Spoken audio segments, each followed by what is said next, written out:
Hello बच्चों, let's read the question. Question says, consider a gas with density rho and c bar as the root mean square velocity of its molecules contained in a volume. बच्चों एक volume में क्या है कि आपका gas रखा गया जिसका डेंसिटी दे रखा आपका रो और उसका रूट मीन स्क्वायर वेलोसिटी दे रखा आपका सी बार के बराबर है.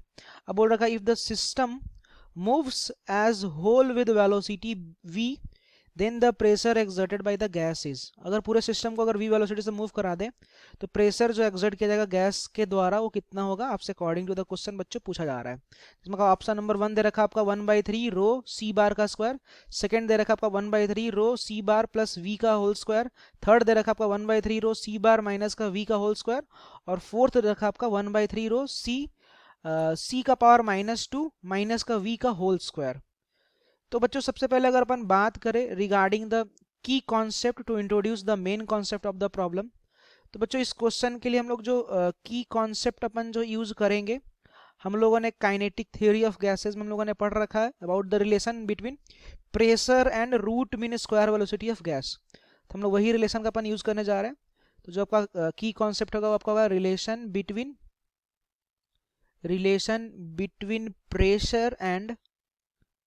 pressure and root mean square velocity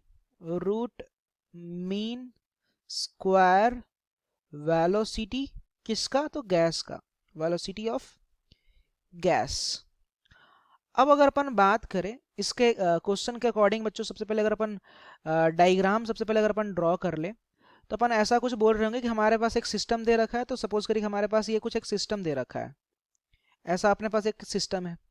अब इस सिस्टम के अंदर आपके गैस के मॉलिक्यूल्स बच्चों भरे पड़े हैं और इनफैक्ट इसका डेंसिटी जो हमारे क्वेश्चन में दे रखा है आपका वो दे रखा है रो और इसका रूट मीन स्क्वायर वेलोसिटी का वैल्यू दे रखा है सी बार और अपन इस पूरे सिस्टम को बच्चों वी वेलोसिटी से मूव करा रहे हैं.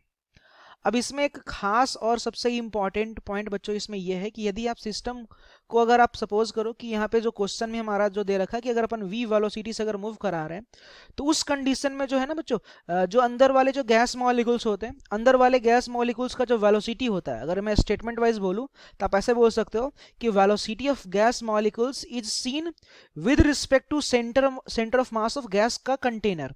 मतलब कि जो गैस के हमारे मॉलिक्यूल्स हैं इसका वेलोसिटी किसके रिस्पेक्ट में देखा जाता है? तो कंटेनर के सेंटर ऑफ मास के रिस्पेक्ट में अपना देख रहे होते हैं. अगर मैं इस स्टेटमेंट को लिख भी दूं तो अपन ऐसा बोले होंगे कि velocity of gas molecules is seen with respect to किसके रिस्पेक्ट में बच्चों? तो with respect to centre of mass of gas container. Centre of mass of gas container. अपन गैस कंटेनर के सेंटर ऑफ मास के रिस्पेक्ट में अपन देख रहे थे वेलोसिटी ऑफ गैस मॉलिक्यूल्स. और बच्चों अगर अपन इसमें एक और एडिशनल अगर अपन पॉइंट ऐड करें तो बच्चों इसमें एक और जो मोस्ट इंपॉर्टेंट पॉइंट है उसको मैं राइट डाउन कर दे रहा हूं. तो बच्चों जो एक और इंपॉर्टेंट है पॉइंट है कि velocity of gas molecule velocity of gas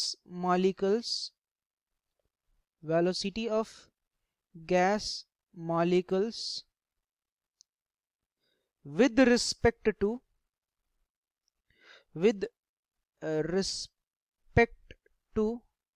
center of mass of container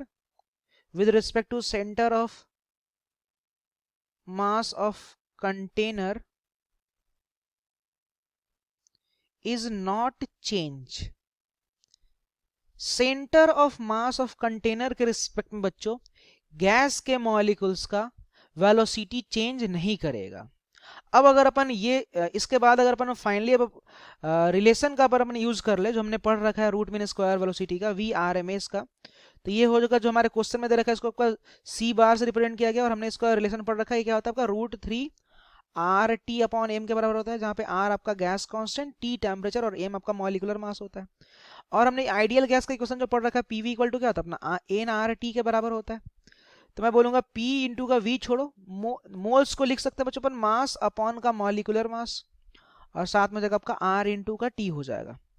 अब अगर अपन इसी रिलेशन को अपन और थोड़ा सा यूज करें तो मैं क्या बोल रहा हूँ इस कैपिटल M को इधर भेज देते हैं. तो कैपिटल एम को अगर उधर भेजेंगे तो पी इंटू का कैपिटल एम और साथ में जाएगा आपका मास अपॉन वॉल्यूम, साथ में जाएगा आपका आर इंटू का टी। अब P इंटू एम है और ये R बाई टी है, और मास बाई वॉल्यूम वाला जो टर्म है बच्चों ये आपका कहला जाएगा डेंसिटी। तो मैं सिंपली बोल सकता हूँ कि जो P M by R T जो आपका है it will be equal to the density. Density का वैल्यू आपका आ गया P M by R T के बराबर। तो यहाँ से मैं क्या कह सकता हूँ, यहाँ से मैं कह सकता हूँ हमें चाहिए आर टी बाई एम का वैल्यू। अगर आप यहाँ पे देखो ना तो आर टी बाई एम का वैल्यू मुझे चाहिए, तो मैं बोलूंगा आर टी अपॉन एम का वैल्यू कितना होगा, तो आर टी बाई एम का वैल्यू हो जाएगा जो पी बाई डी के बराबर। अब इस वैल्यू को अपन यहाँ पे पुट कर लेते हैं, तो उसको अगर पुट करेंगे तो हमारा जो सी बार का वैल्यू आ जाएगा it will be equal to 3, साथ में आ जाएगा आपका पी बाई डी। अब अगर आप दोनों साइड स्क्वायरिंग कर लो तो जाएगा सी बार का square and it will be equal to 3p by density को हम लोगों ने क्वेश्चन में बोल रखा है रो से रिप्रेजेंट करने को, तो रो से रिप्रेजेंट कर दिया। तो यहाँ से जो फाइनली जो प्रेशर आ जाएगा आपका आ जाएगा 1/3, साथ में आ जाएगा सी बार का स्क्वायर और साथ में आ जाएगा रो।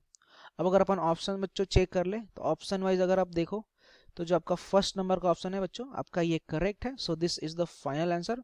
Hope you understood it well. Best of luck.